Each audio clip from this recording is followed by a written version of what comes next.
Mengapa mesti memberi persembahan pada anggota sangha? Saya tidak punya banyak uang. Persembahan saya sedikit. Apakah berarti pahala saya pun sedikit? Apakah berarti adistana Buddha atau berkat Buddha dan Bodhisattva yang saya terima pun sedikit? Mari kita simak penjelasan dari Acarya Liencu.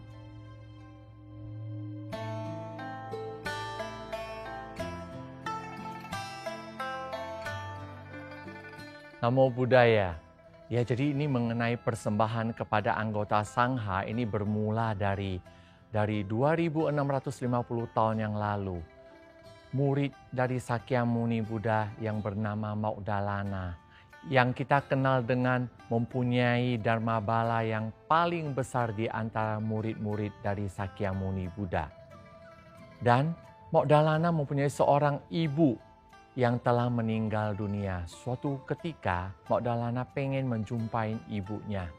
Jadi ternyata ibunya terlahirkan di alam setan kelaparan. Karena pada saat ibunya masih hidup sering menghina Buddha, menghina Triratna, dan melakukan perbuatan yang kurang baik. Jadi sesudah meninggal dia terlahirkan di alam setan kelaparan. Pada saat Maudalana turun ke alam setan kelaparan melihat ibunya yang sangat menderita karena tidak memperoleh makanan. Jadi Maudalana lalu menunjukkan kesaktiannya. Dijelmakan makanannya semua untuk ibunya. Pada saat ibunya menyentuh makanan, semua makanan tersebut berubah menjadi api. Karena di alam setan kelaparan tidak ada makanan sama sekali. Lalu Maudalana kembali lagi ke alam dunia ini dan bersujud di depan Sakyamuni Buddha sambil menangis memohon petunjuk apa yang bisa dilakukan agar bisa menolong ibunya. Pada saat itu Sakyamuni Buddha memberikan petunjuk bahwa Anda harus berdana kepada anggota sangha. Berilah anggota sangha makanan, kemudian ajaklah mereka bersama-sama membacakan sutra atau berdoa untuk ibunya agar ibunya dapat terlahirkan ke alam yang lebih baik. Dan Maudalana melakukan semua yang diajarkan oleh Sakyamuni Buddha. Lalu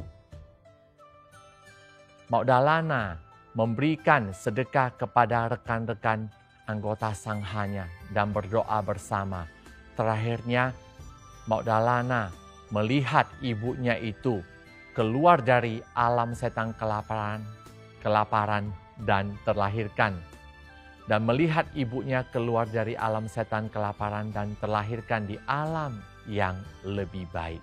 Sejak saat itulah ada istilah memberikan persembahan kepada anggota sangga. Ya.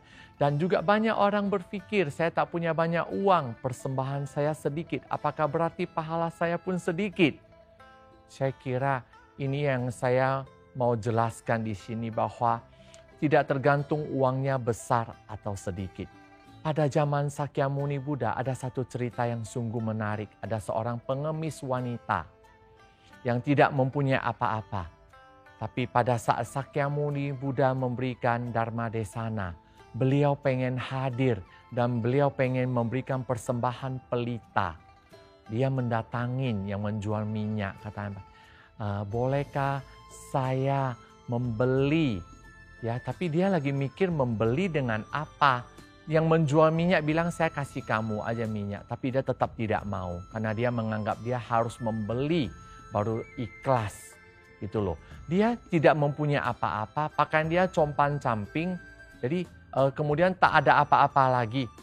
Akhirnya dia bilang, bolehkah saya tukar minyak yang Anda berikan sedikit aja cukup dengan rambut saya. Karena saya hanya punya rambut di sini. Ya, karena rambut dia juga udah putih deh. Tetapi karena yang jual minyak pikir ya udahlah, okelah rambutnya sinilah. Kasih kamu minyak sedikit.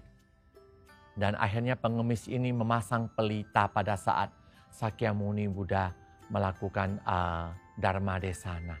Pada saat itu Dewa Datta karena iri hati dengan Sakyamuni Buddha. Dia menunjukkan kesaktiannya mendatangkan angin kencang yang meniup semua pelita yang ada di sana. Ada orang yang mempunyai pelita dengan minyak berdrem-drem, itu semua juga apinya padam. Yang satu-satunya apinya yang masih hidup dan semakin menyala sampai menembus ke langit. Itu adalah api dari minyak yang sedikit yang dimiliki oleh pengemis ini. Kenapa bisa demikian? Sakyamuni Buddha menjelaskan bahwa karena pengemis ini telah mengikhlaskan segala hartanya. Karena dia tidak punya apa-apa lagi. Sampai rambutnya pun dia tukarkan ke jadi minyak. Jadi ini pahalanya sungguh luar biasa. Sedangkan orang lain yang mempunyai minyak yang banyak sekali, tapi itu mungkin adalah hanya sebagian dari milik dia.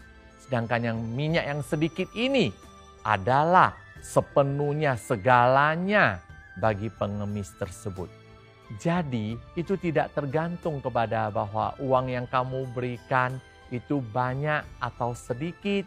Tidak demikian, yang ianya hati kamu itu ikhlas atau tidak. Itu yang paling penting. Dan juga demikian terhadap bahwa apakah dengan uang yang kamu berikan banyak, maka adistana yang diperoleh akan jadi lebih kuat, dengan uang sedikit akan lebih sedikit. Itu juga tidak benar. Yang paling penting adalah hati. Hati kamu ikhlas dan kamu telah bersadana dengan baik. Karma warana kamu terkikiskan. Dengan demikian tentu adistana daripada Buddha Bodhisattva akan lebih baik kamu terima. Amitofo. Demikianlah penjelasan mengenai persembahan kepada anggota Sangha. Jadi kita mempersembahkan kepada anggota Sangha itu tidak menilai kuantitas atau banyak sedikitnya uang yang kita persembahkan, melainkan yaitu keikhlasan hati kita untuk mempersembahkan kepada para anggota Sangha. Dan dengan hal ini kita dapat melatih keikhlasan kita untuk mendapatkan adistana para Buddha Bodhisattva. Amitofo.